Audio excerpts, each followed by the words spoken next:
Long ago, back in version 0.3 of Holocure, when there were only 11 characters and one stage, when Mikament was one of the worst collabs, when the Enolock ran rampant across games, crashing computers and farming coins, there wasn't very much to do in the game.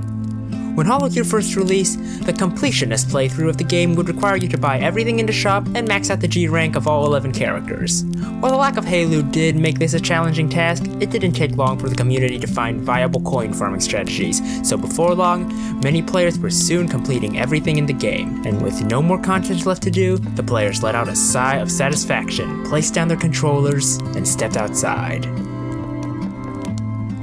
I'm just kidding, they all went to super chat their Oshis. However, for the players who kept playing the game, when the game ran out of content for them to play through, they made their own content in the form of challenges to prove their skill at the game. No movement runs, no hit runs, and most importantly, no weapon runs. The no weapon run is simple. You play the game as normal, only you don't pick up any weapons, leaving you with only your starting weapon. Easy on some characters, a nightmare on others, especially when most starting weapons are significantly weaker than the potential weapons and collabs you could pick up. That all changed, however, with version 0.5, which introduced a new way to buff your starting weapon. Stamps. Stamps are items that may be dropped by enemies. Each enemy has a 1 in 780 chance to drop a stamp when they die. There is also the Silver Yagu, which has a 30% chance of spawning at the 3-minute, 9-minute, or 18-minute mark and guarantees a stamp when you kill it. You attach stamps to your starting weapon and they provide various buffs, or not, to your characters. You can attach up to 3 at a time and strengthen them up to 2 times by using other stamps you pick up. Or you can sell the stamps if you don't like them, or swap them out if you prefer to use a different stamp. To unlock the stamp system, simply buy this upgrade in the shop, which costs 500 coins. As for the stamps you get, they can be broadly separated into 3 categories: stat boosts, modifiers, and memes. Stat boosts are the stamps that increase the stats of your starting weapon in some way. These stamps include the attack up stamp, the crit up stamp, the size up stamp, the haste up stamp, and the solo stamp. At its max upgrade of 3, the attack stamp will increase the damage of your weapon by 25%. The crit up stamp increases the damage of critical hits caused by your weapon by 30%. The haste up will reduce the delay between your weapon's attacks by 25%, thus increasing its fire rate. And the size up stamp will increase the attack size of your weapon by 25%. All of the stat boost stamps are fairly straightforward with the exception of the solo stamp. The solo stamp, at its maximum level, will increase the damage of your starting weapon by 40% for each weapon slot you leave empty. This means that if you only have your starting weapon and no other weapon, then your weapon's damage will increase by 200%. However, if you have 4 collabs and an extra weapon, then you'll get a 0% increase in damage. This makes the solo stamp the best stamp if you're doing a no weapon run, but you probably won't want to use it in any other case. In general, the stat boost stamps are the most vanilla of the stamps. Their buffs are good and any character can benefit from having them. However, if you're trying to enhance your character's kit, you will generally want to use the stamps from the next category, the modifier stamps. Modifier stamps add different abilities to your starting weapon. They include the bomb stamp, the greed stamp, the knockback stamp, the lifesteal stamp, the projectile stamp, the slow stamp, the stun stamp, and the weaken stamp. The bomb stamp makes it so that your character's starting weapon has a 30% chance to cause an explosion that hits nearby targets for 30% of your weapon's damage. This stamp's effect is useful as it adds some extra bonus area damage to your weapon.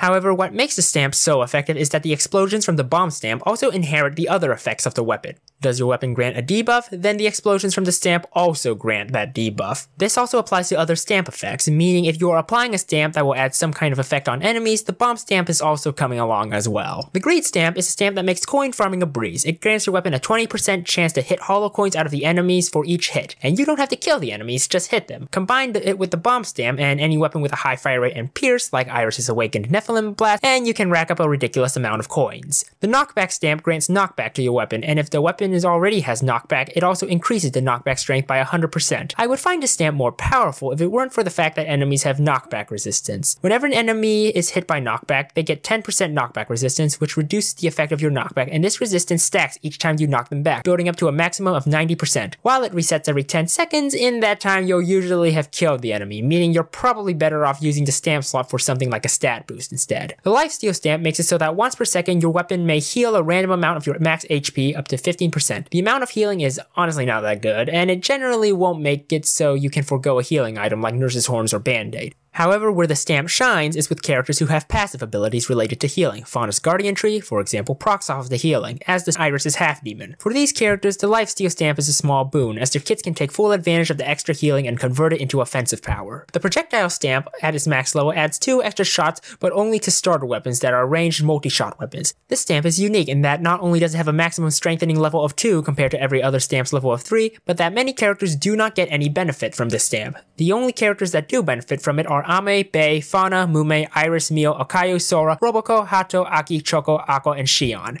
The next 3 stamps are what I like to call the debuff stamps. They are a subset of the modifier stamps, and more specifically, they apply debuffs to the enemies. I guess you can count the knockback stamp as one of the debuff stamps as well, but let's be real, if you're using a knockback stamp, it's to strengthen your other stamps. The slow stamp makes it so that your attacks have a 30% chance to slow a target by 25% and deal 50% of your weapon's damage for a few seconds. The stun stamp makes it so that your weapon has a 30% chance to stun enemies, and the weaken stamp makes it so that your weapon has a 30% chance to reduce the attack of enemies by 30% and the defense of enemies by 10%. I consider these 3 stamps to be useful to apply on any character, usually in conjunction with the bomb stamp, as applying debuffs to enemies is generally a useful feature. The one exception is applying the stun stamp to Crony, as Crony's weapon already stuns enemies when awakened. Generally, I don't see any reason to apply all 3 debuff stamps to your weapon at the same time, unless you're playing Aki Rosenthal. That covers pretty much every stamp that is helpful, which leaves behind 3 stamps. Unlike all the previous stamps, these stamps don't do anything useful and are only there for the memes. As such, I refer to them as the meme stamps. The reverse stamp makes it so that your weapon fires backwards. Unlike the other 2 meme stamps, the reverse stamp actually affects how you play the game, as now your starting weapon is firing backwards from where you are aiming. This does have some utility, as if you are terrible at strafing, then this stamp will allow you to fire backwards at enemies while you run away, without having to worry about the strafing in the first place. However, with the addition of mouse aiming, the utility has been kind of rendered redundant, but it's still worth noting as there are players who can't aim with the mouse or strafe. The RGB stamp makes it so that your weapon leaves a rainbow colored trail behind. It isn't particularly useful, but if you want to see a color trail, picking a character with a ranged weapon is generally your best option. The last stamp is the trumpet stamp. It makes your weapon make a doot sound every time your weapon attacks. If you upgrade it, it makes the doot sound louder and more frequent. Great for annoying people, terrible for adding any utility to your weapon.